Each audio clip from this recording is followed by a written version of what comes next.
한 거 많고 또 많이 나약합니다. 그러기에 하나님이 저희들을 항상 지켜주시고 또 주님의 지혜와 명철을 더해 주시고 능력을 더해 주시어서 주님이 남은 생에 우리에게 맡겨주신 그 복음 전파의 사명과 또한 주님의 그 십자가를 짊어지고 나갈 수 있도록 인도해 주옵소서. 저희들 살아가는 모든 삶의 모습이 오직 하나님께만 영광이 되는 삶이 될 수 있도록 인도해 주시고 항상 하나님께 우선순위를 두고 살아가는 삶이 되도록 도와주옵소서. 특별히 또 이 광명 지역에 이뤄진 영혼들을 위해서 몸된 교회를 세우셨습니다. 이 광명교회를 통해서 이 지역에 많은 이뤄진 영혼들이 구원함을 얻고 주님 품으로 돌아올 수 있도록 귀하게 사용하여 주시고 이 일을 위해서 우리 광명교회 형제자매님들 목사님을 중심으로 한마음과 한뜻이 돼서 복음을 위해 진력해 나갈 수 있도록 인도해 주옵소서. 또한 다음 한 주간 학예 수양회가 계획되어 있습니다. 계획하고 있는 또 인도하고 있는 많은 영혼들이 다 참석해서 말씀을 듣는 가운데 귀한 하나님의 사랑과 은혜를 깨닫고 구원받을 수 있도록 인도해 주시고 한 주간 그 일을 위해서 더욱더 간절함으로 기도하고 또 믿음을 가지고 이 수양회를 진행해 갈 수 있도록 하나님께서 도와주옵소서. 또 세계 곳곳에 주님의 복음이 증거되는 곳마다 주님이 능력으로 역사해 주시어서 많은 구원의 열매들이 맺혀질 수 있도록 인도해 주시고 수고하는 모든 선교사들과 그 가족들 또 모든 주님의 일꾼들의 주님이 능력을 더해 주시길 간절히 원합니다. 오늘 거룩한 주일 주님 앞에 나와 함께 하나님의 말씀을 상고하고 교훈받습니다. 주님, 이 시간 마음을 열고 하나님의 말씀을 배울 수 있도록 도와주시고 주님 귀한 영의 양식이 심령 가운데 심겨질 수 있도록 도와주옵소서. 오늘 주일 집회 모든 시정도 주님 능력의 손길에 의탁드리며 우리 구주 예수님 이름으로 감사하며 기도드립니다. 아멘. 함께 성경 찾도록 하겠습니다. 에베소서 5장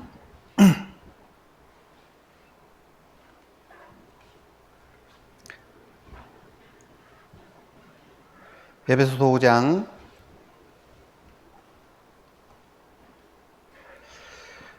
8절부터 17절까지 제가 읽도록 하겠습니다.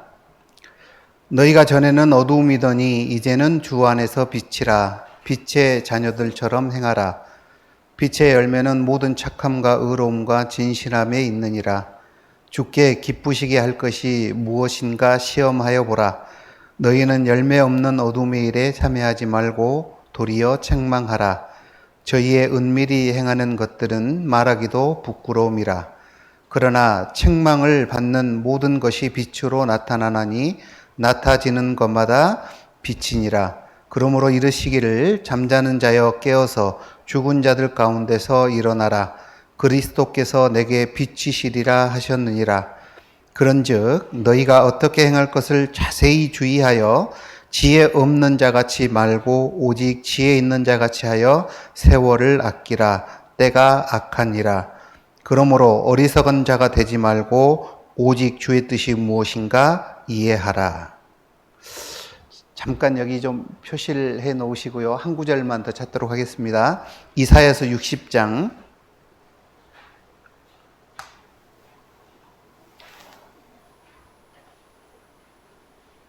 이사야서 60장 1절 말씀 이사야서 60장 1절 말씀 찾으셨으면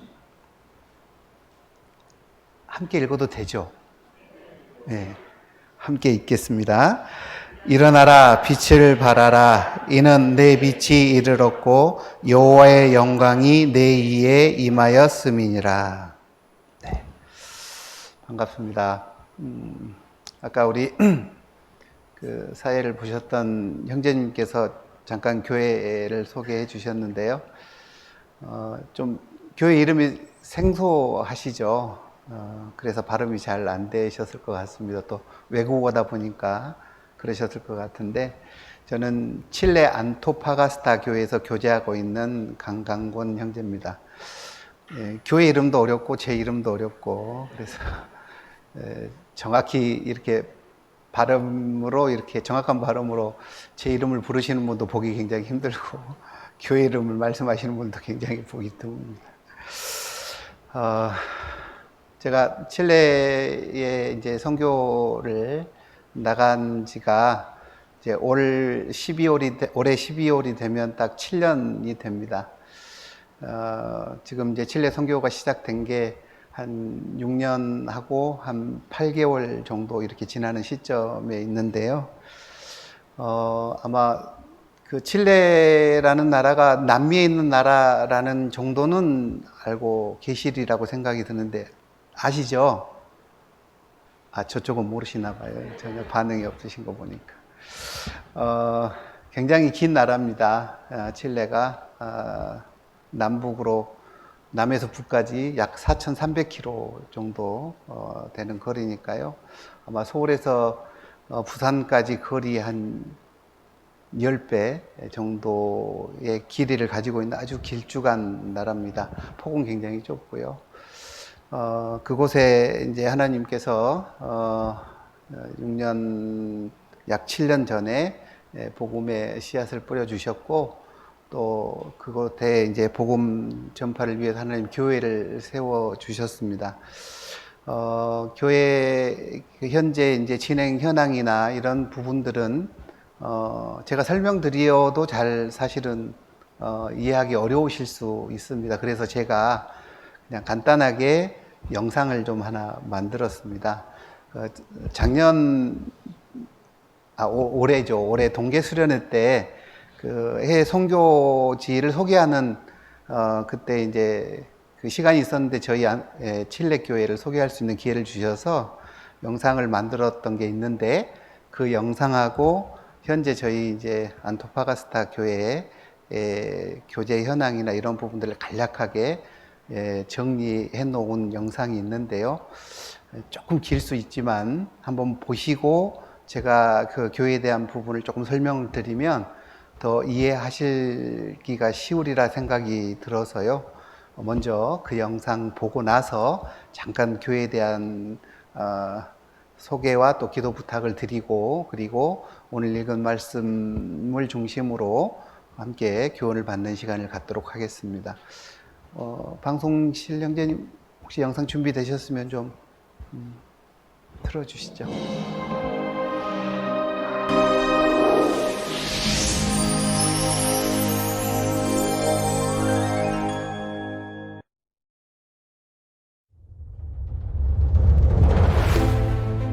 한국 정반대에 있는 나라.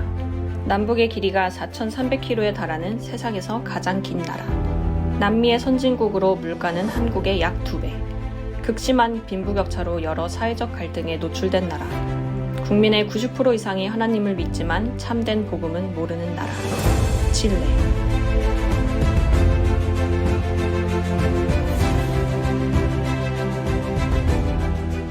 2015년 1월 하나님의 인도하심 속에 비록 적은 인원이지만 안토파가스타 교회가 시작되었습니다. 말씀을 배우며 복음을 전하는 가운데 곧 교회당이 가득 차게 되었습니다.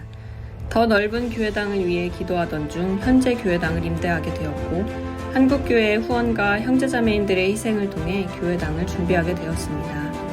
하나님은 우리 교회를 통해 많은 복음의 역사를 이루어가고 계십니다. 또한 안토파가스타 외에 수도인 산티아고, 북부 지역인 이quique, 뽀삐아꼬, 깔라마 등의 복음이 전해졌고 계속해서 전도 집회와 신방이 이어졌습니다. 이 지역 형제자매님들의 신앙 성장과 복음 전파를 위해 교회가 세워지기를 간절히 기도했고, 하나님께서는 교회들을 허락해 주셨습니다.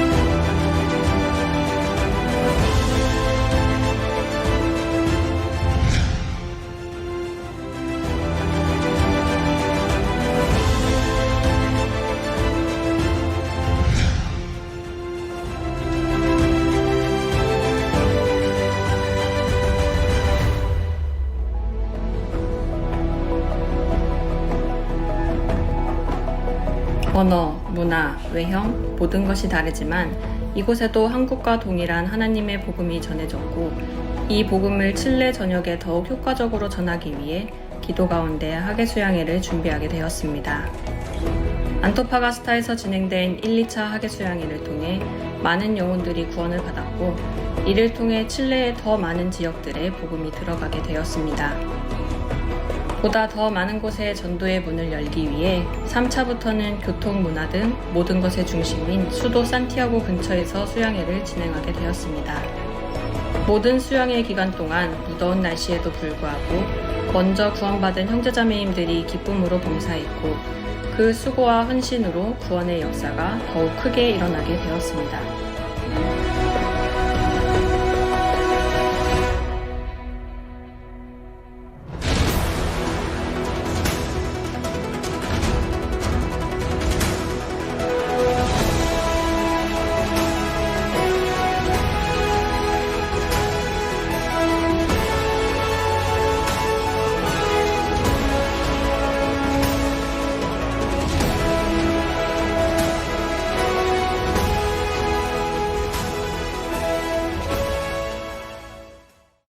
자 가운데 첫 사망자가 나왔습니다. 네, 마냥 열어둘 수 없어서 아예 멈춰버린 사업장 늘고 있습니다. 종교 시설을 중심으로 오늘부터 집합 제한 명령을 내리기로 했습니다.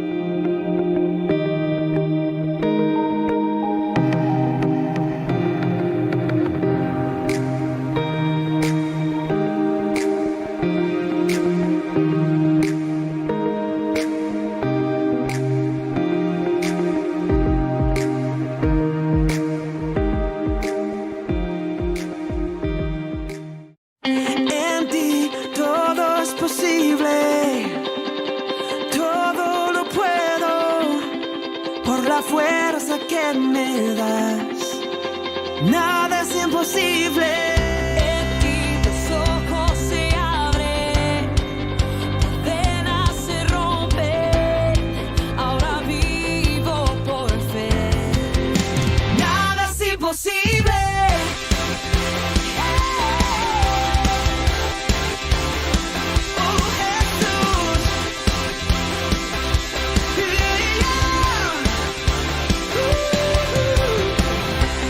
Voy a vivir por lo que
형제 자매님들 안녕하세요. 칠레에서 선교하고 있는 강강곤 형제입니다.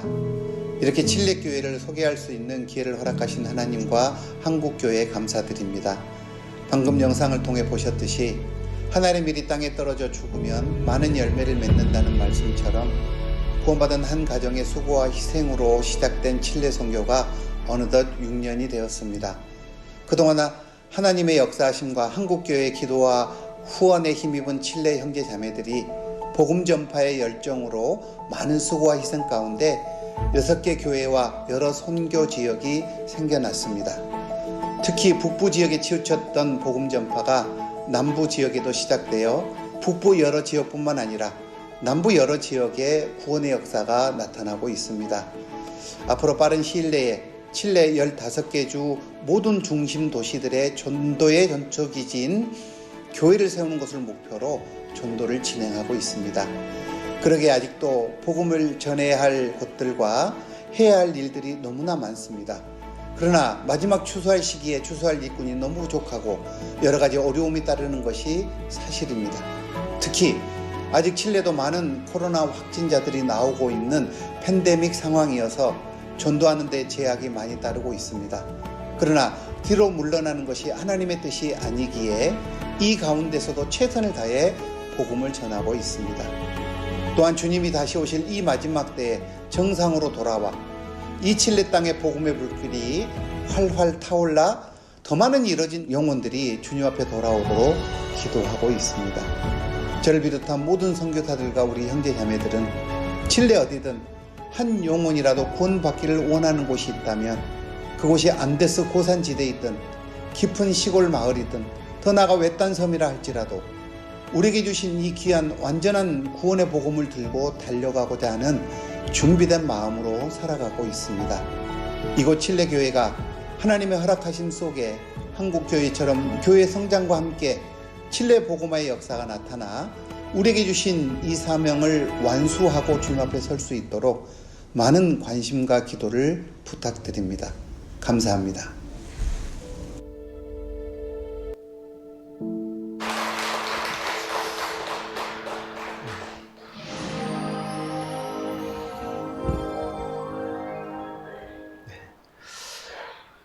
조금 이해가 되시죠?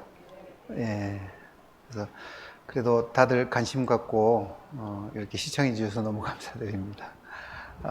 칠레 교회가 지금 이제 6개 교회가 있고요. 그 외 지역에도 여러 지금 선교지들이 있습니다. 지금 현재 칠레 교회는 5분의 한국인 선교사들이 계시고요.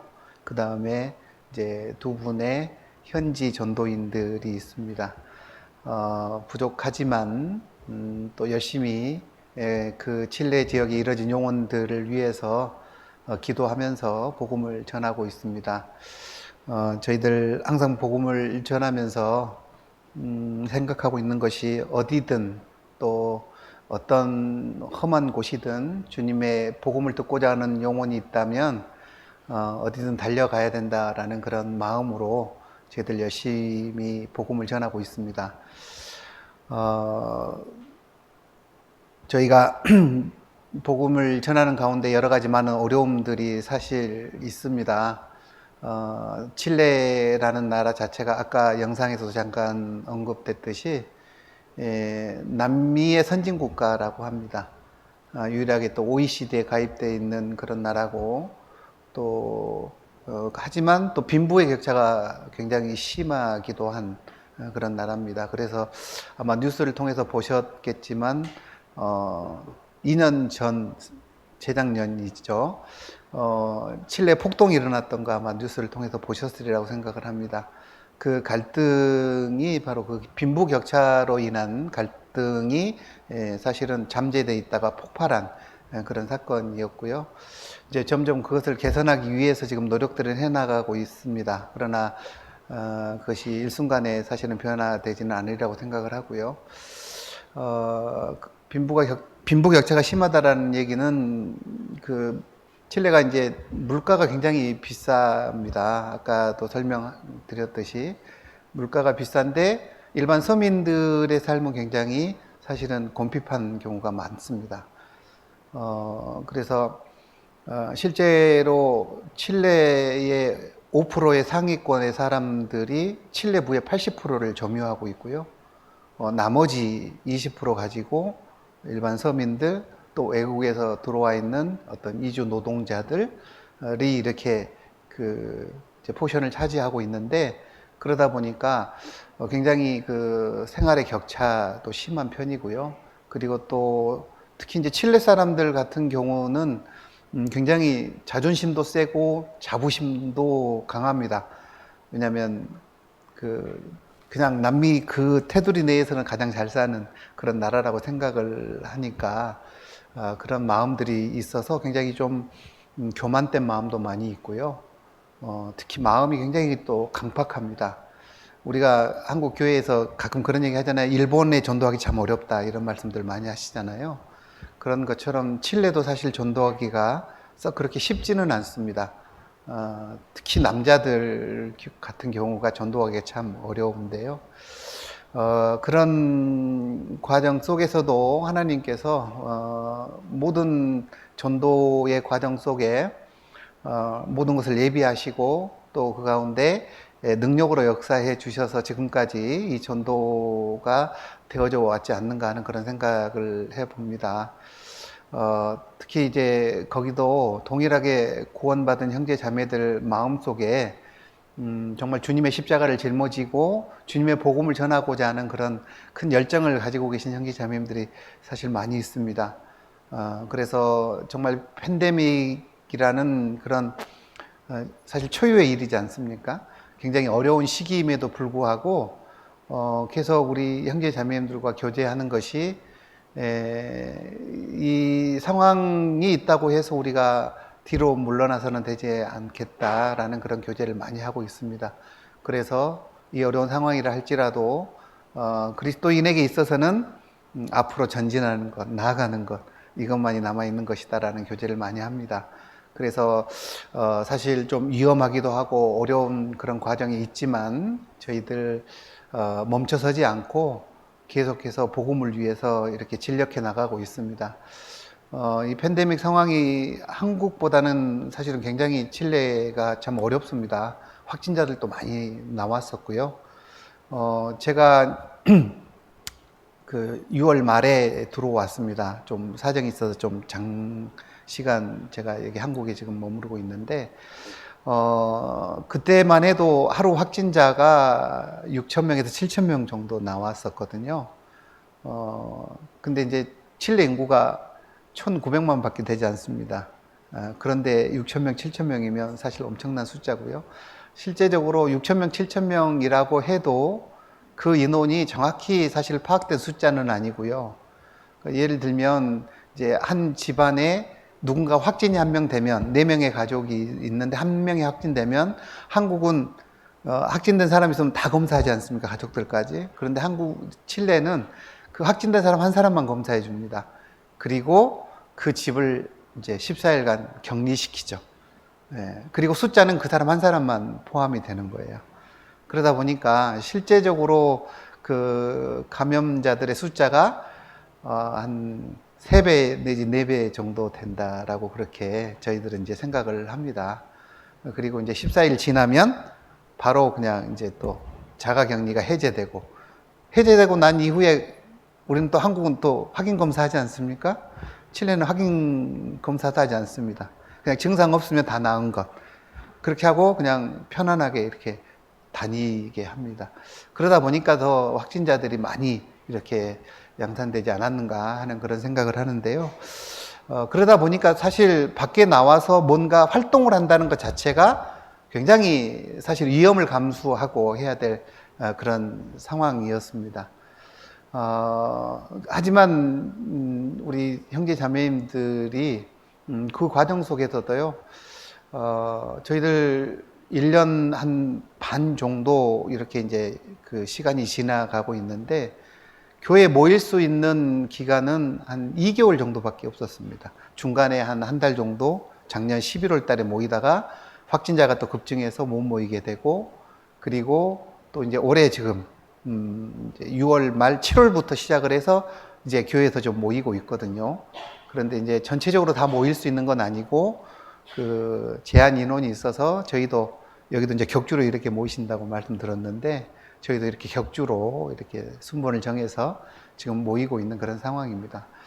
그리고 한국에 와서 좋았던 것은 사실 4단계이지만 저희가 이렇게 다니고 다른 지역을 가고 하는 데 있어서 전혀 제약이 없지 않습니까? 그런데 칠레는 폐쇄 격리만, 그러니까 집에서 온전히 거하면서 일주일에 딱 2번, 하루에 한 1시간, 2시간 정도씩 해서 일주일에 2번 식료품 사러 나갈 수 있게 허락해 주는 그 기간이 한 1년 정도 됐었습니다. 그러니까 뭐 다른 도시를 간다라는 거는 상상할 수도 없었고요. 굉장히 그렇게 폐쇄를 시키고 있었음에도 불구하고 많은 확진자들이 나왔었죠. 그 가장 큰 이유 중에 하나는 이 사람들이 남미 사람들도 그렇고 유럽 사람들도 그렇고 이렇게 그 파티 문화가 발달돼 있어서요. 그렇게 통제를 하는데도 매일 뉴스에 나오는 게 뭐냐면 비밀리에 파티하다가 이렇게 이제 잡혀가는 뉴스들, 이런 것들이 많아서 젊은 사람들 중심으로 확진자들도 굉장히 많이 나왔던 그런 시간들이었는데요. 그리고 이제 그래서 국가에서 이제 그 백신 접종을 굉장히 빨리 시작을 했습니다. 그래서 제가 올 때까지만 해도 한 60% 정도가 전 국민의 백신 접종을 했는데 그럼에도 불구하고 확진자들이 이렇게 많이 나왔습니다. 그리고 이제 그 확진자들이 젊은 층들이 많이 나오기 때문에 그 젊은 층의 확진자를 줄이기 위해서 이제 젊은 층 접종을 시작을 했고, 제가 들어오고 난 이후에 한 2주 있다가 전 국민의 그 접종을 완료했습니다. 그래서 80% 이상 접종이 된 상태고요. 그래서 지금은 1000명 이하로 확진자들이 확 줄어 있는 그런 상태입니다. 그러나 아직도 안심할 수 있는 그런 단계는 아닌 것 같습니다. 아직 그 델타 변이가, 한국은 지금 델타 변이가 주종을 이루고 있는데 칠레는 아직 델타 변이가 주종을 이루고 있지는 않는 상태입니다. 브라질 변이가 지금 들어와 있는 상태고요. 그런데 이제 델타 변이가 조금씩 지금 발견이 되고 있다고 그래서 사실 델타 변이가 이제 돌파 감염도 유발한다라고 말을 하고 있어서 사실은 앞으로도 어떻게 상황이 전개될지는 모르는 그런 상황입니다. 그러다 보니까 이제 칠레가 굉장히 그 통제가 심하다 보니까 저희들 모여서 말씀을 전하고 전도하는 그 일에도 굉장히 많은 제약이 있었고, 사실은 다른 지역의 선교지들 이렇게 돌아보러 가는 일 자체도 사실은 할 수가 없었습니다. 그러나 하나님께서는 또 이렇게 온라인이라는 또 매개체를 통해서 또 교제하고 복음을 전할 수 있는 기회를 저희들에게도 허락해 주셔서요. 계속해서 이제 주일과 수요 말씀은 이제 유튜브를 통해서 설교가 이렇게 진행이 됐고, 그리고 이제 나머지 모든 모임들은 이제 줌을 통해서 이렇게 모임들이 진행이 됐었습니다. 그래서 저희들이 모이지 못하지만 그러므로 인해서 이제 전도하는 것도 많은 제약이 있었습니다.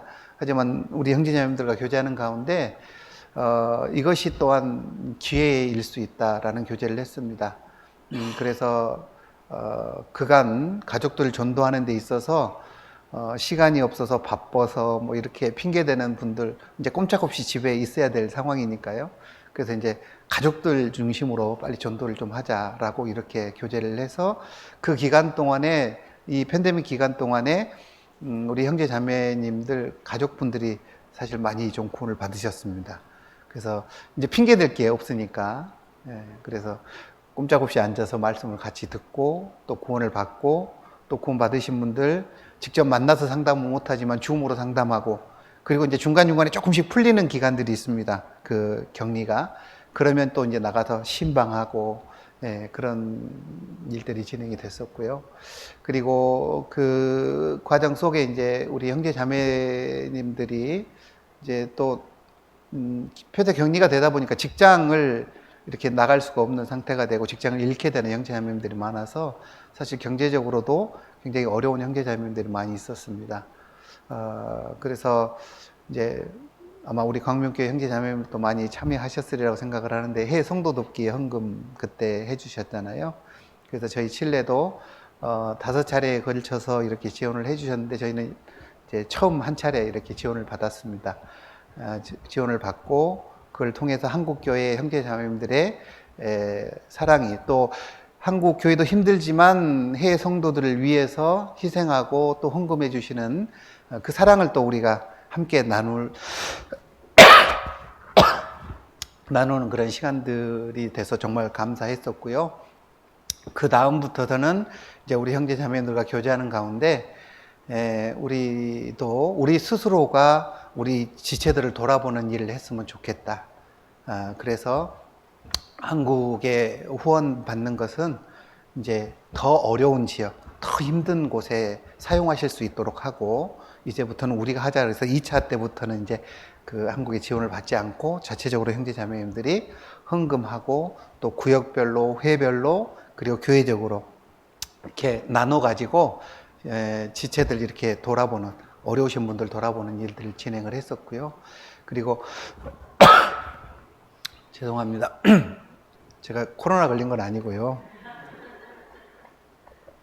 이제 그 환경이 바뀌다 보니까 조금 이 기침이 좀 이렇게 한국 들어와서 많이 나옵니다. 그래서 이상은 없으니까요. 그래서 우리도 이제 형제 자매들 돌아보는 일을 우리 스스로 이렇게 해 나가자고 하는 그런 마음으로 그렇게 돌아보는 일들 진행을 했었고요. 그리고 이제 저희 형제 자매들 중에서도 이제 확진되신 분들이 꽤 많이 있었습니다. 그래서 이제 우리가 이제 얘기를 할 때 한 집 건너 한 집마다 이렇게 확진자들이 있다 말할 정도로 굉장히 확진자들이 많이 나오다 보니까 저희 형제 자매들 중에서도 이제 확진되신 분들이 참 많이 있었습니다. 그래서 확진되면 이제 자가 격리를 해야 되고 밖에도 못 나가니까 사실 이제 뭐 먹을 것이라든지 이런 것들을 이렇게 공급받는 것이 참 원활치 않죠. 그래서 이제 1차적으로는 구역에서 물건들 또 선물도 준비해서 찾아가고 또 이제 어머니에서 일정의 선물들 준비해서 어머니의 나름대로 또 신방하고 교회에서는 이제 생필품 같은 거 이렇게 박스로 만들어서 그 물건 갖다 드리고 그래서 이제 접촉할 수 없으니까요. 문 앞에 놓고 벨 누르고 멀리 나와서 이렇게 서서 보고 있다가 그냥 이렇게 인사만 하고 또 전화로 통화하고 그러면 형제자매님들이 그렇게 반가워하고 감사해하고 또 그런 과정을 통해 하나님의 사랑을 함께 나눌 수 있는 그런 귀한 시간들이 됐던 것 같습니다. 저도 이제 계속 그렇게 같이 다니고 했었는데 한 번은 이제 확진되신 형제님, 혼자 사시는 형제님인데 이제 물건을 가지고 가서 이제 놓고 전화하려고 했는데 나오셨어요. 나와가지고 피할 틈도 없이 악수를 권해서 또 저도 어쩔 수 없이 악수하고 잠깐 얘기도 나누고 했었습니다.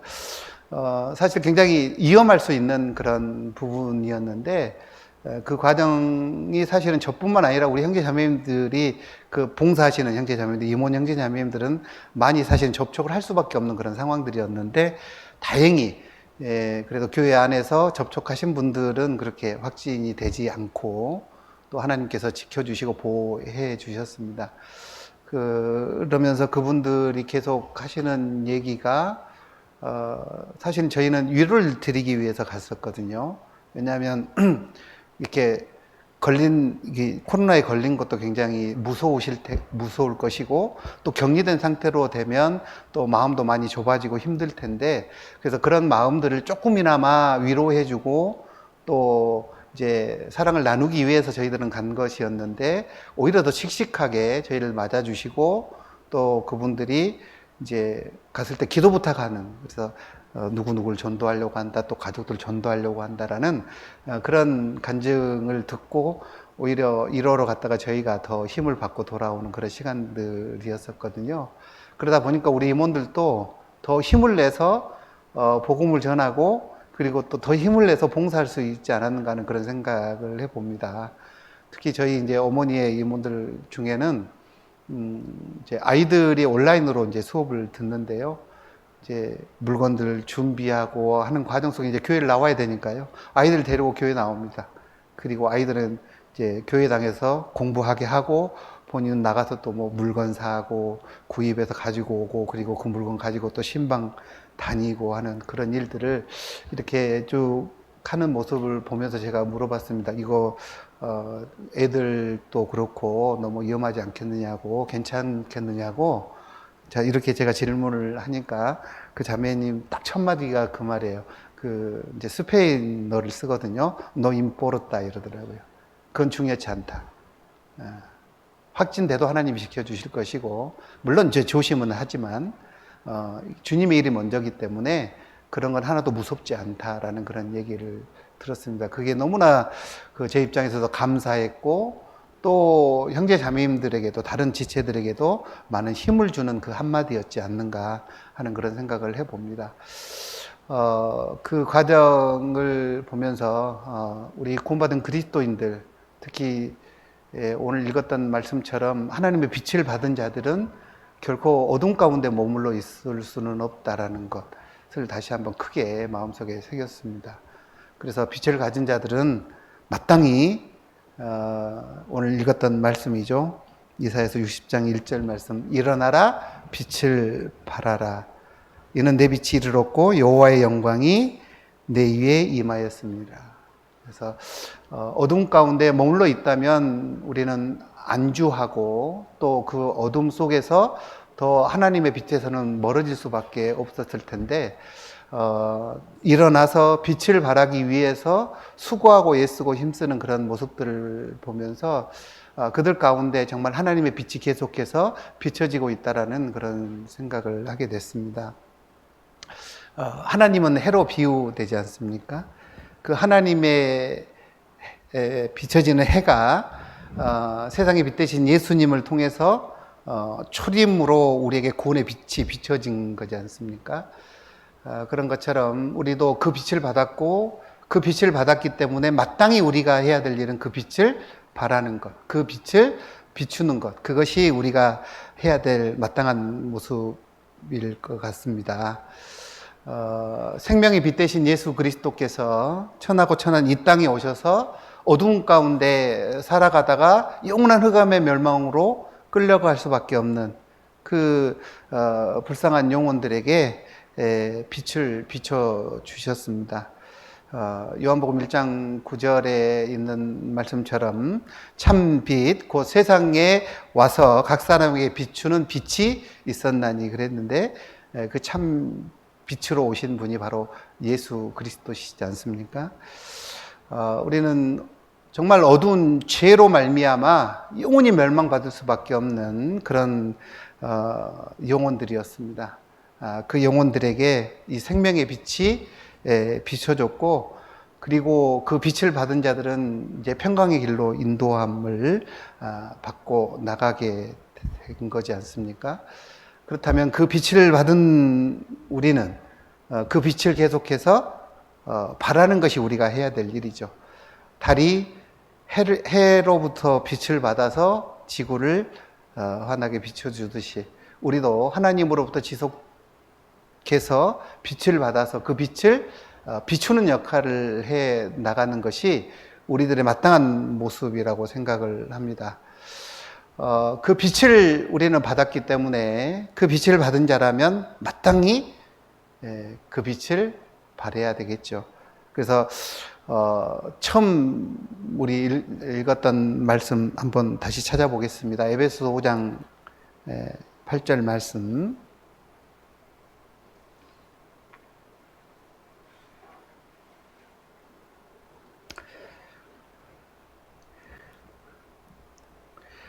함께 읽어보겠습니다. 너희가 전에는 어두움이더니 이제는 주 안에서 빛이라 빛의 자녀들처럼 행하라. 자, 여기 말씀에 보면 빛의 자녀들처럼 행하라 이렇게 말씀하고 있습니다. 점점점 이 세상은 정말 어두운 죄악 가운데서 어그러지고 거스려지는 그런 세대로 나아가는 것 같습니다. 이 세상이 우리가 다 알고 있듯이 또 특히 디모데후서 3장 1절부터 5절까지 기록되어진 말씀처럼 그 말세에 고통하는 때가 이르렀을 때 사람들이 어떻게 변화되는지에 대한 말씀 그대로 우리 시대는 지금 되어지고 있지 않습니까? 그리고 특히 정말 우리가 살고 있는 이 세상은 비상식적인 것이 상식화돼가는 시대가 되고 또 비윤리적인 것이 마치 윤리처럼 돼가는 그런 어떤 어그러진 세대 가운데 우리가 살아가고 있는 것 같습니다. 그 어그러진 것을 우리가 임으로 바로 잡을 수는 없습니다. 그러나 그 어그러진 세대 가운데에서 고통받고 있는 이러진 영혼들에게 또 어둠 속에서 헤매고 있는 그 영혼들에게 빛을 비추는 역할은 우리가 해 나가야 되는 것이 마땅한 모습일 것 같습니다. 그래서 빌립보서 2장 15절 우리 잠깐 여기 계속 표시를 좀 해놓으시고요. 한번 찾아볼까요? 빌립보서 2장 15절 말씀.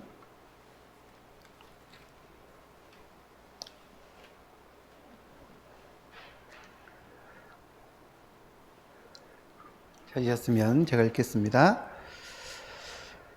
이는 너희가 흠이 없고 순전하여 어그러지고 거스리는 세대 가운데서 하나님의 흠 없는 자녀로 세상에서 그들 가운데 빛들로 나타내며 생명의 말씀을 밝혀 나의 다름질로 헛되지 아니하고 수고도 헛되지 아니함으로 그리스도의 날에 나로 자랑할 것이 있게 하려 함이라.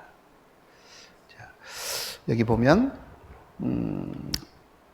어그러지고 거스리는 세대 가운데서 하나님의 흠없는 자녀로 그랬죠. 그들 가운데 빛들로 나타내며 빛들로 나타내야 된다라고 얘기를 하고 있습니다. 지금은 이 팬데믹의 상황이라는 것 자체가 사실은 굉장히 힘든 시기고 또 고난의 시기일 것 같습니다. 그것은 뭐 비단 한국뿐만 아니라 칠레뿐만 아니라 전 세계적으로 지금 나타나지고 있는 그런 현상이기 때문에 정말 그 어둠 속에서 그 고난과 역경이 우리에게 있다 할지라도 우리가 해야 될 일은 과연 무엇일까? 그 세대 가운데서 빛을 잃어서는 절대 안 된다라는 사실입니다. 초대교회 당시에 예루살렘 교회에는 모이기를 힘쓰고 그러는 가운데 정말 구원의 역사가 많이 나타나지 않았습니까? 그러는 가운데 스데반 집사의 어떤 그 순교하는 일들을 통해서 예루살렘에 큰 핍박이 오게 되고 예루살렘 교회 식구들이 전 세계로 뿔뿔이 흩어지게 되는 그런 이제 사건이 있었는데 그들에게는 큰 어두움이 사실은 주어진 겁니다. 그 흩어진 과정 속에서도 그들이 행했던 것은 그곳에 가서 빛을 발하는 일이었습니다. 하나님의 복음을 전하기 시작을 했고 그리고 이방인들에게 복음이 증거되는 그런 하나님의 큰 역사가 나타났죠. 그 과정 속에 안디옥 교회가 생겨났고 그리고 그 안디옥 교회가 선교회, 이방 선교의 기둥과 같은 역할을 해 주셨던 것이 사실입니다. 그런 것처럼 하나님께서는 이 어둡고 거스리는 세대 가운데서 우리 교회를 든든히 세우셨고 이 우리 교회를 통해서 전 세계에 이 복음을 깨닫지 못하고 알지 못한 영혼들에게 복음을 전하기 위해서 지금 많은 선교사들을 내보내고 교회가 세워지게 됐습니다. 많은 전 세계에 우리 교회가 있다는 거 다 아시죠? 그 교회가 복음을 전하고 세워질 수 있었던 것은 한국 이 교회가 든든히 주님 앞에 세워져 있고 그리고 계속해서 복음의 빛을 비추고 있기 때문에 그 빛을 받아서 또한 그곳에서 복음의 빛을 비추는 그런 일들이 지금 진행되고 있다고 믿습니다. 초대교회 성도들은 핍박을 받고 흩어졌을 때 함께 하시는 그 주님의 능력을 믿었고 특히 개인적으로도 더욱더 그들 속에 역사하시는 주님의 능력을 체험해 나갔습니다. 교회를 통해서 하나님이 어떻게 역사하시고 또 그 교회를 통해서 어떻게 하나님이 사용해 나가신가 하는 것들을 그들은 이제 체험적으로 알아가는 그런 신앙들이 되어졌었고, 그러면서 정말 하나님을 체험하는 신앙들로 이렇게 바뀌어져 갔습니다. 요즘 우리는 이 팬데믹으로 인해서 교회가 함께 하지 못하는 그런, 어떻게 보면 영적 기근의 시대다라고 얘기해 볼 수도 있을 것 같습니다. 이런 때 정말 우리 자신들을 한번 되돌아보는 시간들이 꼭 필요하리라고 생각을 합니다. 내 자신의 영적인 상태가 과연 어떠한가 하는 것들을 살펴보는 것이 필요하다고 생각을 합니다. 우리 신앙이 혹 이론적이고 지식적인 것으로만 안주하고 있는 그런 모습은 아닌지, 또 복음을 거부하지 않고 내가 이해하고 인정했다라는 것만으로 구원을 거짓 확신으로 가지고 있지는 않는지, 그리고 성령이 역사하시는 그 어쩐 흔적도 내게 나타나고 있지 않음에도 불구하고 지식만으로 내가 만족하고 그런 영적인 교만된 상태에서 지금 하나님 앞에 서 있는 그런 모습은 아닌지, 우리 스스로가 냉정하게 한 번쯤은 살펴보는 그런 시간들이 필요하리라고 생각을 합니다. 지금 혼자 하는 시간들이 참 많지 않습니까? 교회에서 모일 수 있는 그런 것들이 한계가 있기 때문에 혼자 하나님과 직접적으로 대면하고, 그리고 말씀을 접하고 기도를 하고 그런 시간들이 많이 있으실 거라고 생각합니다. 이 시기에 정말 나는 어떤 신앙과 어떤 믿음을 가지고 살아가고 있는 것인가? 혹시 교회 안에 묻혀가는 그런 신앙은 아닌지, 우리 각자 자신들의 영적인 어떤 실태를 시험하고 확증하는 그런 시간들로 가져가는 것도 굉장히 중요하리라고 생각을 합니다. 왜냐하면 혹시 우리가 교회라는 무리 속에서 내 참된 그 어그러진 잘못된 모습들을 숨기고 그렇게 살아왔을 수도 있기 때문에 그렇습니다. 예전에 어떤 목사님께서 그런 설교 내용 중에 그런 말씀을 하시더라고요. 우리가 복음이 확실한 복음주의 교회에 있기 때문에 나는 아닌데 내가 복음에 확실한 것처럼 살아가는 그런 모습으로 속이고 살아갈 수 있다 라는 그런 얘기를 하신 거를 제가 들은 적이 있는데요. 정말 우리들의 모습이 정말 그런 모습은 아닌지도 한번 살펴보는 것이 필요합니다. 누가복음 11장 35절 말씀에 보면, 그러므로 내 속에 있는 빛이 어둡지 아니한가 보라 라는 말씀이 있습니다. 정말 내 속에 있는 빛이, 내가 받은 이 빛이 정말 어둡지 않는지 우리 자신들을 살펴봐야 됩니다. 그리고 우리가 다음 한 주간 학예수양회를 진행합니다. 참 학예수양하면 굉장히 설레고 또 떨리는 마음들을 갖지 않습니까? 그러시죠? 별로 안 그러신가 봐요. 참 학예수양회 하면 굉장히 설립니다. 저도 개인적으로 학예수양회 때 구를 받았거든요. 그렇기 때문에 학예수양이라는 말만 들어도 설레고 정말 기쁘고 감사하거든요. 그래서 우리가 예전에 함께 모여서 땀 흘리며 복음 전하고 힘써 수고하고 희생했던 그런 모습들이 참 많이 그립습니다. 그죠? 저기는 계속 별로 관심들이 없으십니다. 목사님이 옆에 계시는데도 그러시네요. 예, 그렇듯이 우리 사실 칠레 형제 자매님들도 학예수양회를 굉장히 사모합니다. 지금부터 그 학예수양회를 준비하고 있거든요, 형제 자매들이. 왜냐하면 우리가 칠레에서도 학예수양회를 한번 참석을 하려면, 이제 아까도 산티아고에서 한다고 말씀드렸잖아요. 저희가 있는 이제 안토파가스타를 예를 들면 안토파가스타에서 산티아고까지 거리가 약 1,500km가 됩니다. 그러니까 차로 가면 19시간이 걸리고요. 그래서 이제 보통 다 비행기로 이동을 해야 됩니다. 그러면 산티아고에서 하계 수양회를 하게 되면 모든 형제자매님들이 비행기를 항공권을 구입을 해야 되고 또 회비를 내야 되고 전도하신 분들 항공료뿐만 아니라 회비 이런 것들 다 해서 이제 준비를 해야 됩니다. 그래서 우리 형제자매님들이 그 하계 수양회를 한 명이 참석을 하려면 최소 한국 돈으로 30만 원은 있어야 됩니다. 그 중에 이제 몇 사람 전도를 하면은 이제 금액이 그만큼 올라가겠죠. 그런데도 불구하고 형제자매님들이 그거를 위해서 1년 동안 사실은 돈을 모아요.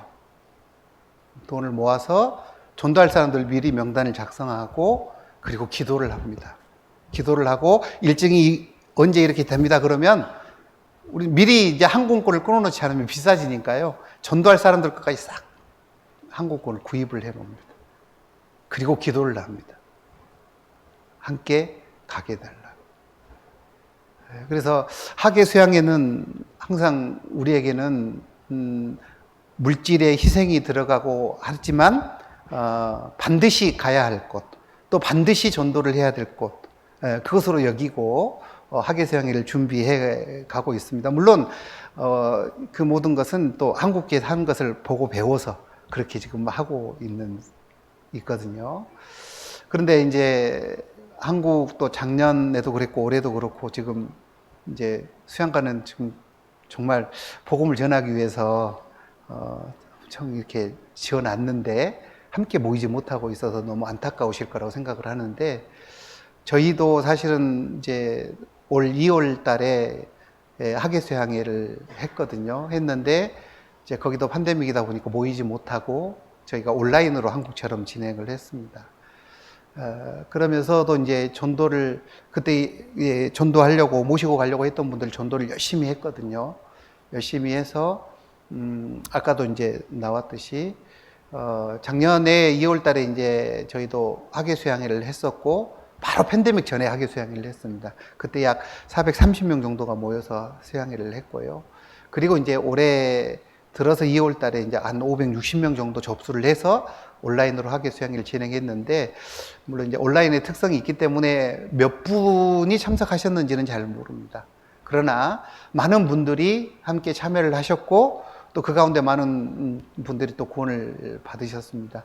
그래서 하계 수양회 끝나고 또 계속 폐쇄된 상태였기 때문에 신방을 못 하다가 좀 지나고 난 이후에 이제 그 새로 들으신 분들 집에 신방하고 상담하고 이렇게 진행을 했었는데요.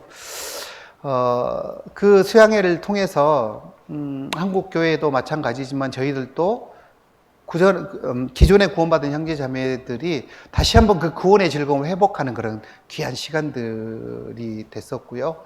그리고 한국에서 똑같이 땀 흘리고 또 힘써 희생하는 가운데 구원의 역사를 보면서 기쁨을 함께 나누는 그런 시간들이었고, 또 그 과정을 통해서 우리 형제 자매들의 신앙들도 한 단계 한 단계 이렇게 성장해 나가는 그런 귀한 시간들이었는데요. 그러지 못함으로 인해서 정말 너무 우리 형제 자매들도 안타까워합니다. 그래서 지금부터 기도하고 있는 게 내년에는 꼭 함께 모여서 하게 해달라고, 그렇게 지금 기도를 하고 있습니다.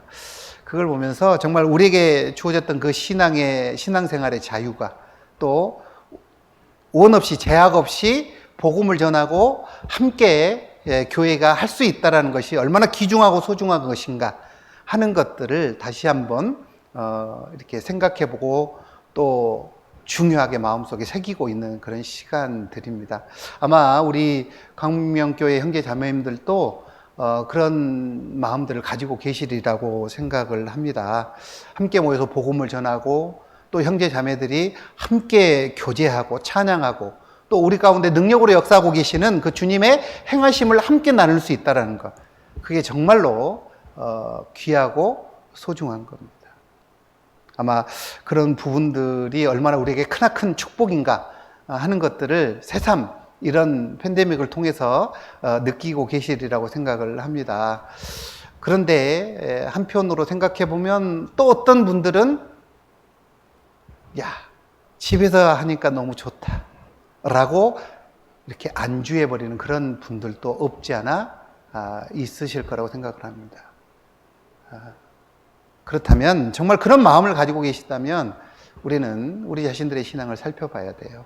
내가 정말 온전한 신앙을 가지고 있는 것인가. 모이기를 힘쓰라고 말씀하셨는데 그 모이기를 힘쓰는 것을 버거워하고 힘들어하고 있다면 정말 내가 하나님 앞에 구원받은 자로서의 삶을 합당하게 살아가고 있는가 하는 것들을 살펴보는 것이 필요하리라고 생각을 합니다. 우리 스스로가 정말 이 어려움이 있지만 어려움 속에서도 정말 하나님을 사랑하고 교회를 사랑하고 그리고 내 안에 있는 빛을 많은 사람들에게 비칠 수 있는 그런 모습으로 살아가고 있는 것인가 또 정말 살펴봐야 될 그런 모습일 거라고 생각을 합니다. 정말 내 자신이 초대교회 성도들처럼 그 흩어진 그곳에서도 그리스도의 능력을 체험하고 증인으로서의 삶을 살아갔던 것처럼 나도 그런 모습으로 그렇게 빛을 비치며 살아가고 있는 것인가를 또한 살펴보는 것이 필요하다고 생각을 합니다. 정말 어둠 속에 있는 자들에게 빛의 자녀들처럼 그 빛을 발하는 삶, 이것은 정말 중요한 모습일 거라고 생각을 합니다. 왜냐하면 여러분 어두움이 빛을 비출 수는 없지 않습니까? 그렇잖아요. 어둠에 있는 자들에게는 빛을 가지고 있는 자만이 빛을 비출 수가 있습니다. 우리는 참 빛을 받았어요. 그렇다면 그 빛을 여러분 어떻게 해야 됩니까? 비춰야 됩니다. 왜? 내가 아니면 그들에게 빛을 비칠 수 있는 사람이 없기 때문에. 그래서 우리가 정말 이 상황 속에서 한 가지 더 생각해 봐야 될 부분은 정말 내가 주님과 정상적인 관계가 형성이 되어져서 계속된 사귐이 지속되고 비록 모이지 못하고 함께하지 못할지라도 그 가운데서도 정말 주님과의 정상적인 교제가 온전히 이루어져야 됩니다. 그래야 그분의 빛을 비출 수가 있기 때문에 그렇습니다. 요한일서 1장 5절에 보면 곧 하나님은 빛이시라 그랬습니다. 그런데 그 뒤에 바로 나오는 말씀이 그에게는 어둠이 조금도 없으시니라. 그렇다면 우리가 어둠을 갖고 있다면 우리는 그 하나님과 함께 할 수 없고 그 하나님의 빛을 받아서 비출 수가 없게 되는 거예요. 왜? 어둠과 빛은 절대 공존할 수 없기 때문에 그렇습니다. 그래서 어둠이 들어오면 가장 먼저 하나님과의 관계가 단절된다는 거 다 아시죠? 그렇지 않습니까? 그래서 요한일서 1장 7절에도 보면 우리도 빛 가운데 행하면 우리가 서로 사귐이 있고 그랬습니다. 우리가 빛 가운데 있어야만이 하나님과의 정상적인 사귐이 지속될 수 있습니다. 그리고 그 정상적인 관계 속에 있었을 때 참된 빛을 우리가 비춰나갈 수가 있는 거예요. 그래서 마태복음 5장 14절 말씀에도 보면 너희는 세상의 빛이라 그랬습니다. 산 위에 있는 동네가 숨기지 못할 것이요. 우리 구원받은 그리스도인들은 빛이라고 그랬어요. 그렇다면 그 빛은 어둠 속에 숨겨놔서는 절대 안 되는 겁니다. 빛을 주신 목적은 뭐예요? 어둠을 비추라고 빛을 주신 겁니다. 그렇기 때문에 우리는 주님을 믿는 자라면 또 그 빛을 받은 자라면 어둠에 거하지 않고 빛들의 자녀들로 나타나서 빛을 비추는 것이 필요한 모습인 겁니다. 우리 요한복음 12장 한번 말씀 찾아보겠습니다.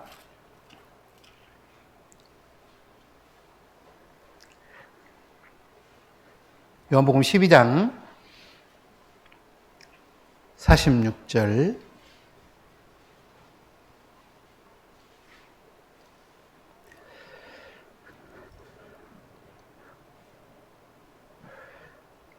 함께 읽겠습니다. 나는 빛으로 세상에 왔나니 무릇 나를 믿는 자로 어둠에 거하지 않게 하려 함이로다. 자, 여기 보면 나는 빛으로 세상에 왔나니 그랬죠? 무릇 나를 믿는 자로. 자, 우리 구원받은 그리스도인들은 예수 그리스도를 믿습니다. 자, 그 예수 그리스도를 믿는 자로 하여금 어둠에 거하지 않게 하려 함이라. 그래서 우리가 빛을 비추기 위해서는 어두움 가운데 행해서는 절대 안 됩니다. 왜? 그러면 절대 세상에 빛을 비출 수 없기 때문에 그럽니다. 그러면 어떤 일들이 나타나게 될까요? 구원의 빛을 받지 못하는 그 많은 이뤄진 영혼들에게 어둠이 덮여질 거예요. 그 대상들이 누굽니까? 내 주변에 있는 사람들입니다. 내 가족이 될 수도 있고, 내 부모, 내 형제간들, 내 자녀들. 내가 어둠 가운데 계속해서 살아가고 있다면 죄와 타협하고 세상과 타협하고 그리고 또 하나님 앞에 합당치 못한 것들로 내 안에 가득 채워서 살아가게 된다면 그렇다면 우리는 결코 하나님의 빛을 비출 수가 없습니다. 그 빛을 비추지 못하면 어두움은 계속해서 그들에게 지속될 수밖에 없죠. 그리고 결국은 그들에게 주어지는 것은 영원한 흑암의 고통이 주어지게 될 겁니다. 그러지 않기 위해서 하나님이 우리에게 빛을 주신 거예요. 그리고 그 빛을 비추라고 말씀을 하고 있는 거예요. 그런데 내가 어둠을 갖고 있으면 그 빛을 비출 수 없게 되지 않습니까? 그렇기 때문에 우리 자신들을 살펴야 되는 겁니다. 혹시 내 삶 속에서 또 매일매일 삶 속에서 내가 혹시 어둠과 타협하고 있는 것은 없는가? 죄와 타협하고 있는 것은 없는가? 적당히 세상과 타협된 그러한 모습으로 살아가고 있는 것은 아닌가 하는 것들을 살펴보는 것이 필요하다고 생각합니다. 여러분, 많은 사람들이 복음을 배척하며 살아갑니다. 그리고 빛이 무엇인지 또 구원이 무엇인지도 모르는 상태로 지옥으로 달려가고 있는 영혼들이 너무나 많습니다. 그래서 그 영혼들을 바라보면서 너무 우리는 안타까워하고 그 영혼들을 위해서 기도하고 있지 않습니까? 그렇다면 여러분, 기도만 하는 것으로 끝나서는 절대 안 되겠죠. 특히 이번 학예 수양회를 놓고 많은 분들을 아마 전도하고 계시리라고 생각을 합니다. 아까 제가 이제 소식지 이렇게 주셔서 봤는데 전도 명단에 187명 이렇게까지 돼 있는 걸 봤습니다. 여러분 보셨죠? 저도 봤는데 아마 그거 보면서 오늘 뭐 지금까지도 기도해 오셨지만 오늘부터 또 많은 기도를 하시리라고 생각합니다. 여러분, 그 187명의 영혼들 누구에게 달렸을까요? 여러분에게 달렸습니다. 여러분들이 끝까지 놓지 않고 그 영혼들을 위해서 기도하면 하나님께서는 반드시 구원의 기회를 허락해 주실 거예요. 그렇기 때문에 정말 이번 한 주간이 우리에게는 굉장히 중요합니다. 이번 한 주간 모든 빛을 가진 자들이 빛을 비춰야 됩니다. 그런데 우리 중에 한 사람이라도, 우리 중에 어떤 사람들이 어둠 속에서 그 빛을 잃어가고 있다면 그 부분에 해당되는, 또 이제 이게 전도 되시는 분도 있지만 이쪽에 보면 인도하시는 분도 이렇게 쭉 나와 있잖아요. 그 인도하신 분 중에 정말 어둠 속에 있는 분이 있다면 그 옆에 기도 부탁한 영혼들은 과연 어떻게 될까요?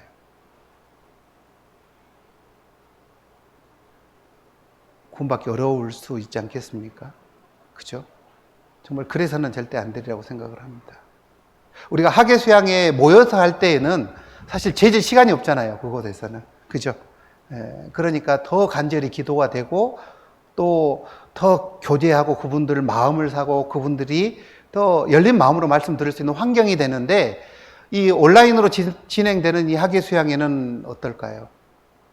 너무나 세상과 접촉하고 죄 지을 수 있는 그런 기회들이 많이 주어지지 않습니까? 그러다 보면 말씀을 들어도 그 말씀이 온전히 심겨지지 못하는 그런 일이 발생될 수 있습니다.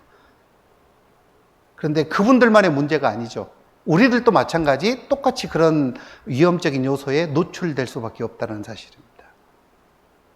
그러다 보면 우리도 정말 학예 수양회를 진행하고 말씀을 증거하고 있음에도 불구하고 그것을 망각한 채로 어둠 속에 행하는 그런 모습이 될 수 있어요. 그렇게 된다면 내가 인도한 영혼들은 정말 구원받기 어려워질 수 있습니다.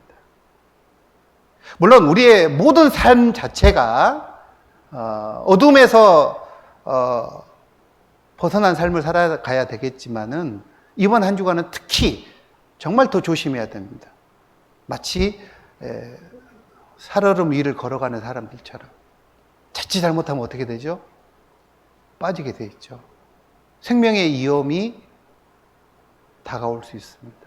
그런 것처럼 이번 한 주간 우리는 정말 평소 때와는 더 다른 긴장감과 더 많은 기도와 더 주님을 의지하고 나가는 그런 시간들이 돼야 됩니다. 그리고 그 어두움이 내 안에 엄습해오는 그 어둠들을 빛으로 이렇게 이겨나가는 그런 시간들이 마땅히 돼야 되리라고 생각을 합니다. 그렇지 않으면 결코 그 가운데 주님의 역사는 나타날 수 없기 때문에 그러합니다. 우리가 만약 이 한 주간의 기간 동안 내가 어둠에 내 자신을 내버려 둔다면은, 그렇다면은 아마 평생 살아가면서 많은 후회를 하게 될지도 모릅니다. 주님 앞에 섰을 때도 정말 가장 큰 후회의 시간이 될 수도 있습니다. 여러분, 그래서는 안 되지 않겠습니까? 여러분, 주님 오실 날이 너무 가까이 왔다는 것 우리 너무 잘 알지 않습니까? 주님 오시면 가장 먼저 하는 일이 뭔지 아시죠? 성령을 걷어가십니다. 성령을 걷어간다는 얘기는 빛을 걷어가시는 거예요. 더 이상 이 세상에 빛을 비추지 않습니다. 그러면 우리가 아무리 빛을 비추고 싶어도 빛을 비출 수가 없는 거예요. 왜? 우리는 빛을 받아야만이 비칠 수 있는 자들이기 때문에. 그러나 하나님이 그 빛을 걷어가시게 된다면 우리는 결코 빛을 비출 수가 없습니다.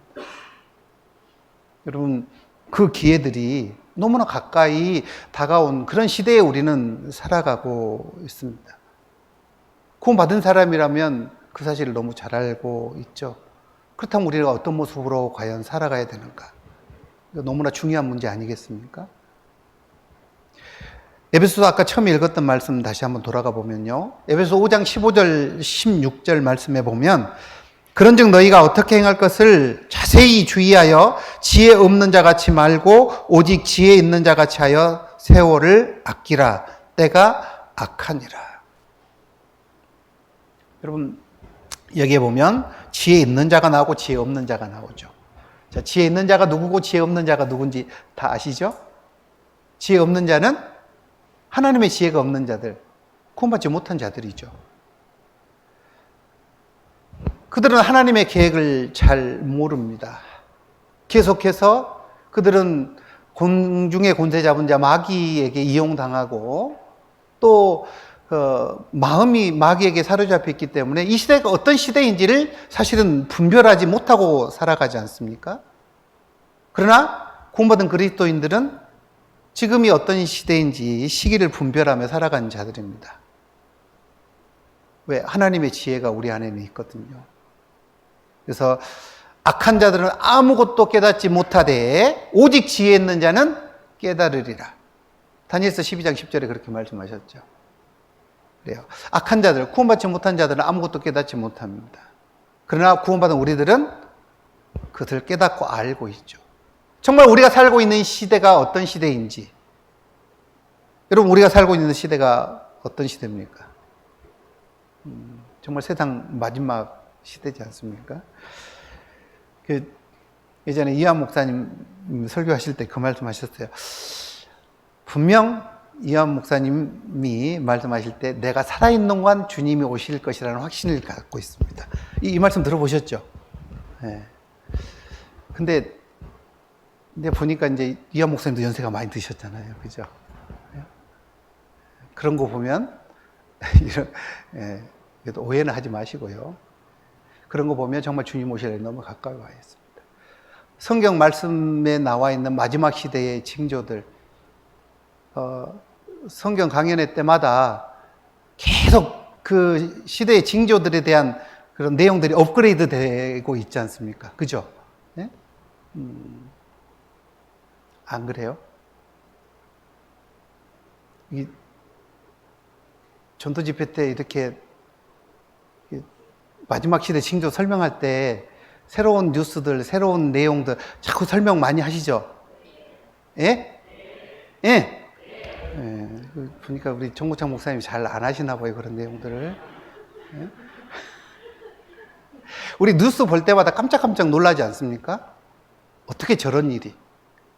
어떻게 내가 살고 있는 이 세상에 저런 일들이? 그런데 저런 일들이 어떻게 일어나지 하는데 성경 속에 기록되어 있는 내용들. 그걸 보면 정말 주님 오실 날이 우리에게 너무 가까이 와 있다는 것을 이렇게 느끼게 됩니다.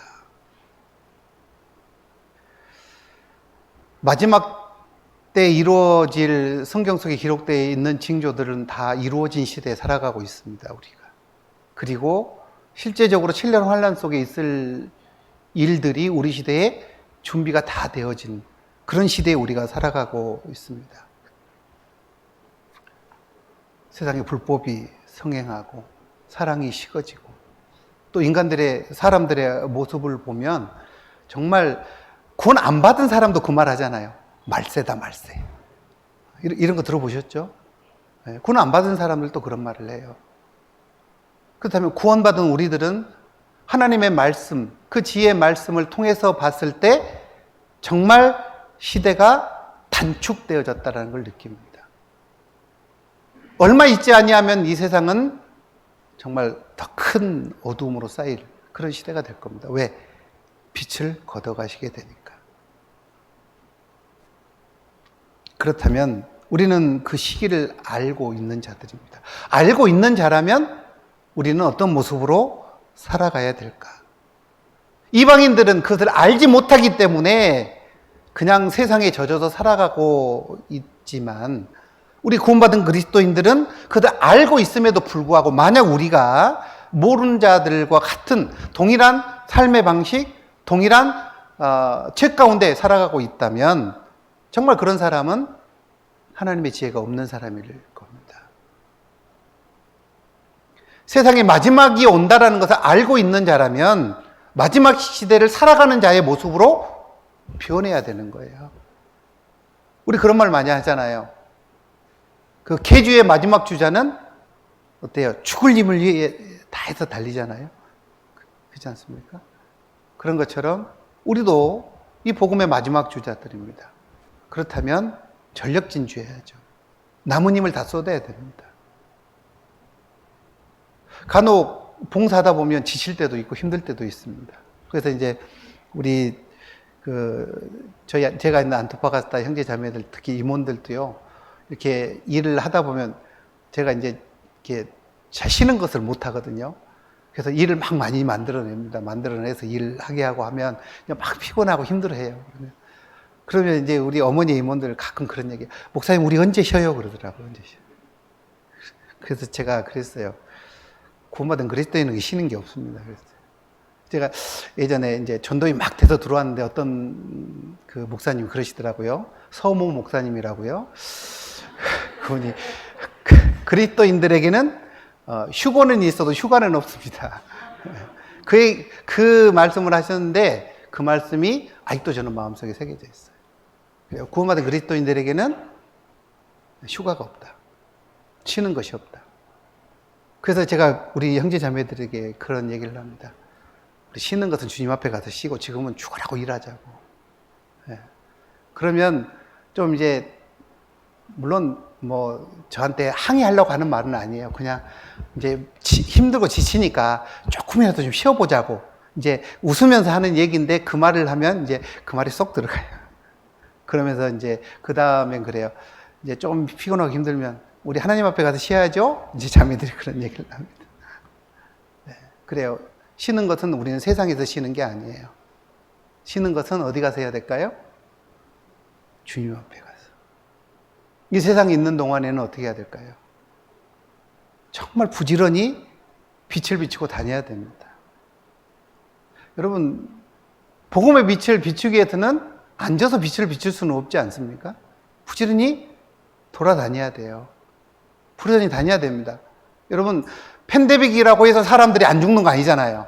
팬데믹이라고 해서 내 주변에 있는 영혼들이 죽지 않는 게 아니거든요.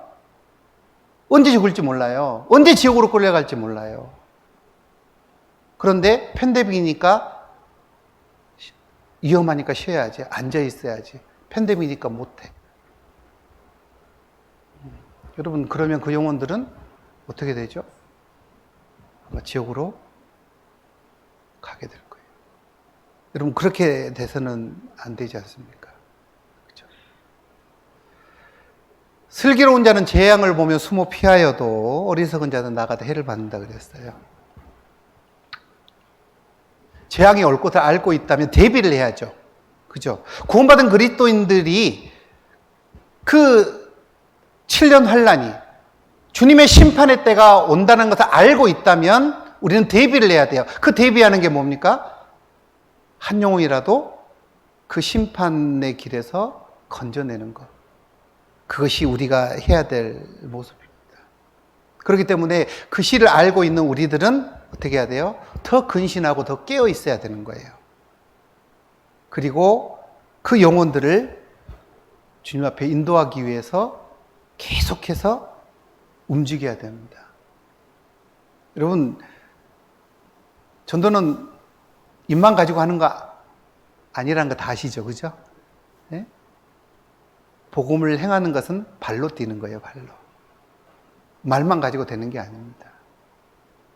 여러분, 전화 통화하는 거하고 사람 가서 직접 만나서 얘기하는 거하고 완전 다르다는 거 다 아시죠? 그죠? 영업하는 사람들은 절대 전화로 영업하지 않습니다. 직접 만나서 얘기를 하고 영업을 하는 거예요. 우리도 이 복음을 사실은 영업하는 사람하고 똑같죠. 그죠? 복음을 전해야 되잖아요. 그러면 부지런히 다녀야 돼요. 주어진 시간이 얼마 남지 않았다는 것을 우리가 알기 때문에 우리는 세월을 아끼는 자가 돼야 됩니다. 아까 읽었던 말씀 속에 세월을 아끼라 그랬죠? 때가 악하니라. 여러분, 세월을 아끼라. 다른 번역에 어떻게 되는지 다 아시죠? 네? 세월을 구원하라는 뜻입니다. 즉, 기회를 사라는 거예요, 기회. 아직까지는 우리에게 이 복음을 전할 수 있는, 빛을 비출 수 있는 기회가 주어져 있습니다. 그죠? 그런데 그 기회라는 것은 지나가면 붙잡을 수 없는 게 또 기회입니다. 그래서 한번 지나가면 붙잡을 수 없는 것이 세 가지 있다라고 얘기를 하죠. 그게 뭐냐면 화살. 활시를 떠난 화살은 절대 돌이킬 수가 없습니다. 그리고 말. 사람의 입에서 나가는 말은 주워 담을 수가 없죠. 그리고 세 번째가 기회라는 겁니다. 기회는 한번 지나가면 다시 돌아올 수가 없는 거예요. 그래서 이제 혹자는 그런 말을 해요. 기회라는 것은 앞에만 머리털이 있고 뒤에는 대머리 같아서 앞에 있을 때 잡아야 된다. 자, 이런 말을 합니다. 무슨 말이죠? 지나가면 잡을 수 없는 게 기회예요. 마찬가지로 우리가 복음을 전할 수 있는 기회도 너무 한정적입니다. 주님 다시 오시면 우리는 더 이상 복음을 전할 수 있는 기회가 우리에게 주어지지 않아요. 내 사랑하는 가족들이 구원받을 수 있는 기회가 없어진다는 얘기입니다. 내가 주변에 복음을 전해야 될 그 영혼들에게 복음을 전할 수 있는 기회가 더 이상 주어지지 않는다는 얘기입니다. 여러분, 기회는 주어졌을 때 잡아야 돼요. 이 기회가 계속해서 우리에게 주어진다면 얼마나 좋겠습니까? 그러나 이 기회는 반드시 끝이 있다라는 거예요. 그런데 문제는 그 끝이 언젠지는 우리가 정확히 그 날과 시는 알지 못하지만 그 끝이 너무나 가까이 우리에게 다가와 있다라는 사실은 우리는 압니다. 그러니까 얼마 남지 않았다는 거예요. 우리에게 주어진 그 기회들이. 그렇다면 그 기회를 우리는 어떻게 해야 돼요? 살려야죠. 기회를 붙잡아야죠. 지나고 나면 내 것이 될 수 없습니다. 그 기회를 저버리게 된다면 많은 내 주변에 사랑하는 자들이 영원한 지옥 형벌에 처하게 될 겁니다. 여러분, 그렇게 돼서는 절대 안 되지 않습니까? 외인을 향하여서는 지혜로 행하여 세월을 아끼라라고 말씀하셨습니다. 예수님이 또 그 말씀을 하셨습니다. 요한복음 9장 4절에 때가 아직 낮음에 나를 보내시는 이의 일을 우리가 하여야 하리라. 밤이 오리니 그때는 아무도 일할 수 없느니라. 여러분, 아직 낮임에, 낮이라는 것은 빛을 비추고 비춰지는 때가 낮이고 빛이 사라지는 때가 어둠이지 않습니까? 지금은 낮이죠. 그리스도인들에게는 낮이야. 왜? 성령의 빛을 비추고 있으니까. 이때 우리는 보내시는 이의 일을 해야 됩니다. 여러분, 나를 보내시는 이의 일. 하나님이 예수님을 보내셔서 하신 일이 뭐였습니까? 복음을 완성하는 일을 하셨죠. 그 일은 지금도 지속되고 있는 거예요. 주님은 복음을 완성하셨고 우리는 완성된 복음을 받아들이고 구원을 받았기 때문에 그 복음을 전하는 일, 그것이 우리가 해야 될 일이에요. 그 일들을 우리에게 하라고 지금 기회들을 허락해 놓고 계시는 겁니다. 여러분, 사람은 낮에 일을 해야 되는 거죠. 사실 밤에 일한다는 것은 비정상적인 거예요. 지금 우리에게는 그 일할 수 있는 기회가 주어져 있습니다. 그런데 그 기회도 이제 곧 끝난다라는 사실이에요. 예수님은 공생의 기간 동안 여러분 정말 쉴 틈 없이 새벽부터 저녁 미명까지 저녁까지 계속 일하셨던 거 아시죠? 그죠? 쉴 틈이 없으셨어요. 주님이 그렇게 일을 하셨습니다. 지금도 주님은 그 일을 하고 계십니다. 누구를 통해서? 우리를 통해서. 그렇다면 주님이 일하실 수 있도록 우리는 우리 자신들을 주님께 내어드려야죠. 충분히 나를 사용하셔서 주님의 그 역사를 이루어 가시도록. 주님은 그 복음을 완성하기 위해서 십자가의 고난을 다 참아내셨습니다. 그리고 십자가에 죽으시고 부활하심으로 복음을 완성하셨어요. 부활 후에 주님이 제자들에게 하셨던 명령, 무엇이든지 다 잘 아실 거예요. 마태복음 28장에 보면 너희는 가서 모든 족속으로 제자를 삼아 아버지와 아들과 성령의 이름으로 침례를 주고 내가 너희에게 분부한 모든 것을 가르쳐 지키게 하라. 주님의 명령이 그거였습니다. 두 가지죠. 주님이 교회에게 행하라고 명령하신 게 두 가지입니다. 첫째, 아버지와 아들과 성령의 이름으로 모든 사람을 제자를 삼아 아버지와 아들과 성령의 이름으로 침례를 주라. 그 말은 무슨 말이에요? 복음을 전하라는 얘기입니다. 그리고 또 한 가지, 너에게 분부한 모든 것을 가르쳐 지키게 하라. 구원을 받게 하고 구원받은 사람이 교회 안에서 하나님의 말씀을 배우고 그 가운데서 신앙을 성장시켜 나가는 것, 그것이 구원을 받은 자들이 해야 될 일이라고 말씀을 명하고 계시는 거예요. 그리고 또 사도행전 1장 8절 말씀에 오직 성령이 너희에게 임하시면 너희가 권능을 받고 예루살렘과 온 유대와 사마리아 땅끝까지 이르러 내 증인이 되리라 하시니라. 주님의 증인이 돼서 땅끝까지 이르러 증인이 돼야 된다고 말씀하신 거예요. 그래서 예루살렘을 중심으로 동쪽의 끝인 한국에도 복음이 전해졌고, 그리고 여러분 예루살렘을 중심으로 서남쪽 끝이 어딜까요? 눈치 있으신 분은 아실 것 같은데 어딜까요? 칠레입니다. 칠레에도 이제 복음이 전해졌어요. 사실 땅끝입니다. 칠레가 예루살렘을 중심으로. 그래서 이 한국하고 칠레가요 시차가 12시간 차이가 납니다. 정확히 12시간 차이가 납니다. 그래서 한국에서 가장 먼 나라가 바로 칠레입니다. 칠레. 여러분, 제가 칠레에서 여기 한번 오려면 비행기 안에 있는 시간만 26시간입니다. 3번의 비행기를 타야 돼요. 제가 여기 한국에 오려면. 그 중간에 기다리는 시간 뭐 하고 하면 한 36시간 정도 걸립니다. 그러니까 꼬박 한 이틀 정도 걸려서 올 수 있는 곳, 그곳이 한국입니다. 굉장히 좀 멀죠? 그래서 한번 그렇게 여행을 하고 나면 이제 허리가 아픕니다. 허리가. 하도 비행기에 앉아 있어가지고. 그런데 그 땅 끝에도 하나님이 복음을 전하고 계십니다. 한국에도 복음이 전해지고 있고 그 땅 끝에도 복음이 전해지고 있고 계속해서 그 복음 전해지는 것이 지금 이제 계속 늘어가고 있습니다. 땅 끝까지 이르러 내 증인이 되리라. 땅 끝까지 이르러 복음이 전해지고 있습니다. 그러면 그때 끝이 오는 거예요.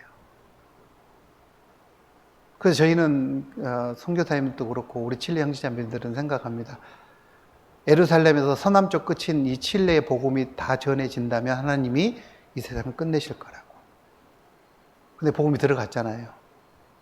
그리고 계속해서 복음을 전하고 있는데 그걸 보면서 정말 끝이 이제 와 있는 그런 시기다라고 우리는 생각을 하고 있습니다. 우리가 이 주어진 시기에 과연 어떤 일을 해야 될 것인가 정말 생각을 해야 됩니다. 우리 선교사님들이 칠레에서 제가 이제 어저께까지 또 우리 선교사 수련회를 온라인으로 진행을 했는데요. 항상 할 때마다 말씀드립니다. 한 번은 더 기회를 주실 거라고 우리에게. 그러니까 이 코로나 이후를 이제 준비를 좀 하자고. 마지막으로 한 번 더 기회를 주셔야 된다고 하나님. 왜? 칠레에 이런 영혼들이 너무 많거든요.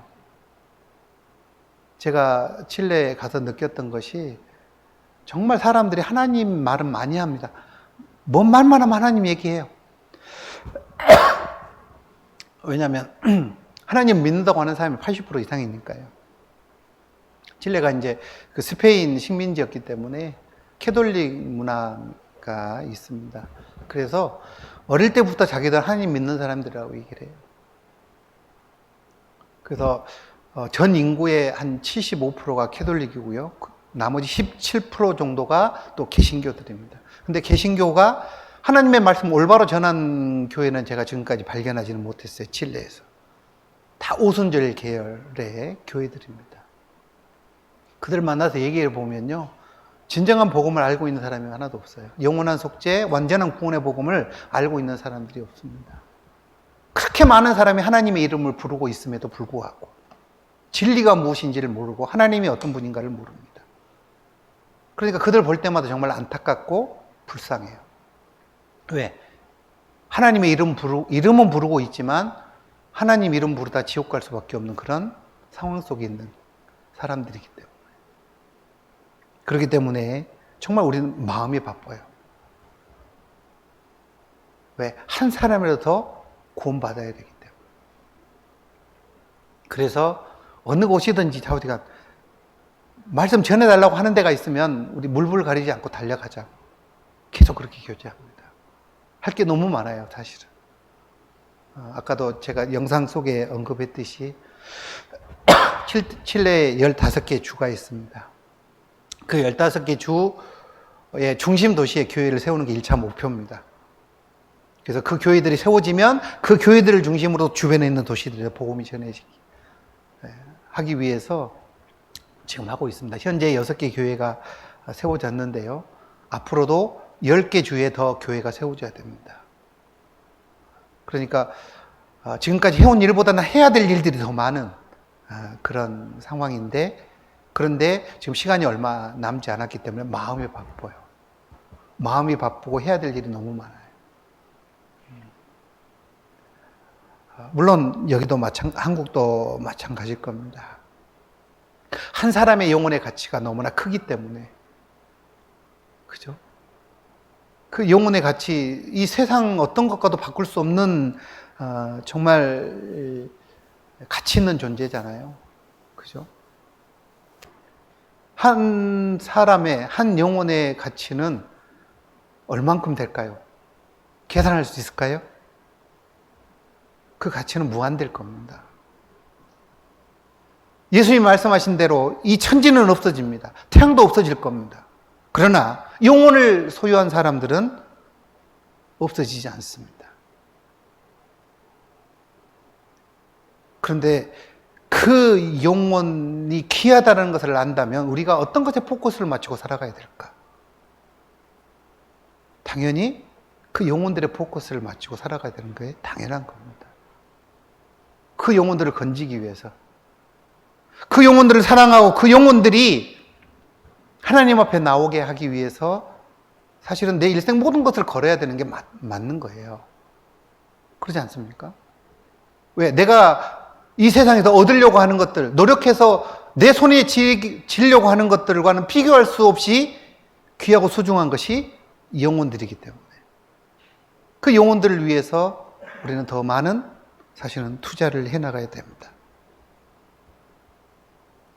그 일을 위해서 우리가 학예수양회를 또 하지 않습니까? 전도 집회를 하지 않습니까? 여러분 절대 그 영혼들 놓지 마십시오. 이번에 전도하려고 했던 영혼들 아마 그 187명 중에는 내일 가면 돌변하는 사람이 더 많을 거예요. 안 듣겠다고. 그죠? 그럼 어떻게 해야 됩니까? 낙담하고 포기해야 됩니까? 절대 그러지 마세요. 왜? 그 영혼들은 하나님이 포기하지 않으시거든요. 하나님이 포기하지 않는 한 우리는 절대 포기해서는 안 됩니다. 포기하지 말고 안 된다고 하면 달려가세요.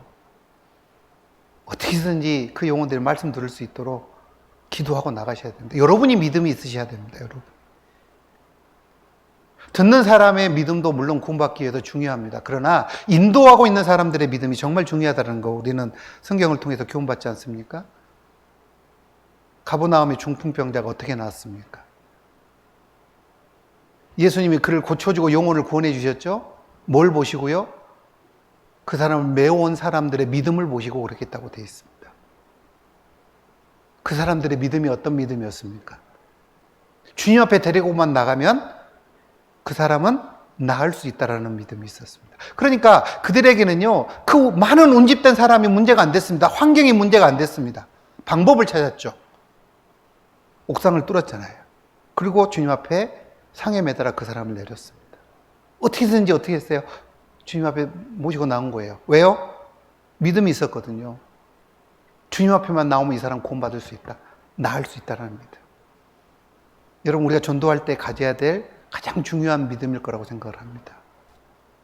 내가 전도한 그 영혼들이 말씀 앞에만 나오면 구원받을 수 있다는 확신, 그 믿음, 그걸 가지고 우리는 전도해야 됩니다. 그랬을 때 하나님께서는 그 영혼을 구원해 주실 거예요. 뭘 보시고? 내 믿음을 보시고. 우리가 믿음에 약해져서는 절대 안 되리라고 생각합니다. 이번 한 주간 하나님이 여러분의 믿음을 시험해 보실 거예요. 어떤 믿음으로 전도하는지, 어떤 마음으로 그 영혼들에게 다가가고 있는지, 정말 그 영혼을 사랑하는 마음으로, 정말 그 영혼이 구원받기를 원하는 마음과 믿음으로 한 주간 인도하셔서 여기 명단에 나온 분들 이상이 구원받는 그런 학예수양회가 되셨으면 좋겠습니다. 아울러서 저희 칠레 교회를 위해서도 기도 많이 해주시고요. 또 한 가지 좀 개인적으로 기도 부탁을 드립니다.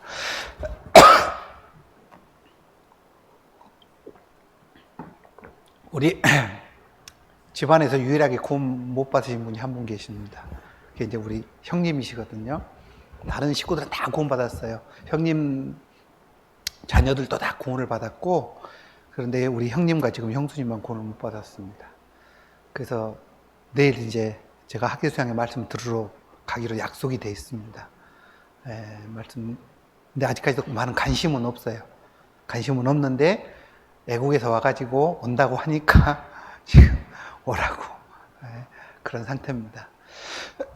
하지만 하나님께서는 이번 기회를 통해서 그 영혼을 하나님이 사랑하시다는 걸 저는 알거든요. 그렇기 때문에 반드시 구원해 주실 거라는 것을 믿고 갑니다.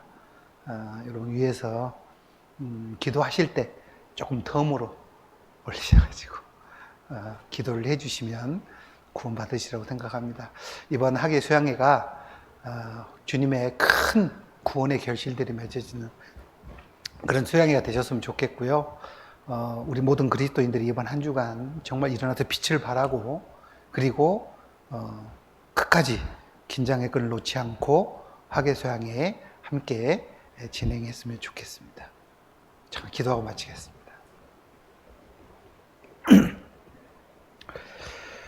사랑해 주님 감사합니다. 저희들에게 맡겨주신 영혼들 이번 학예 수양회에도 많은 영혼들이 인도됩니다. 그 인도되어진 영혼들 한 영혼도 잃지 않고 다 구원받을 수 있도록 하나님께서 인도해 주시고 무엇보다 전도하고 있는 우리들의 마음과 또 믿음 굳건히 지켜나갈 수 있도록 인도해 주시고 이번 한 주간 정말 주님 의지하고 주님만 바라보고 전도해 나갈 수 있도록 인도해 주옵소서. 사탄막이 틈타지 않도록 하나님께서 인도해 주시고 저희들 끝까지 주님의 빛을 들고 그들에게 빛으로 다가갈 수 있도록 하나님께서 도와주옵소서. 이번이 마지막 기회가 될 수 있는 사람들도 있을 줄 압니다. 이 마지막 기회에 놓치지 않고 꼭 붙잡아서 구원받는 놀라운 역사가 나타날 수 있도록 인도해 주시고 정말 이 광명교회를 통해서 정말 많은 이뤄진 영혼들이 주님 앞에 돌아올 수 있도록 하나님께서 인도해 주옵소서. 이 시간도 함께해 주신 주님께 감사드리며 우리 구주 예수님 이름으로 감사하며 기도드립니다. 아멘.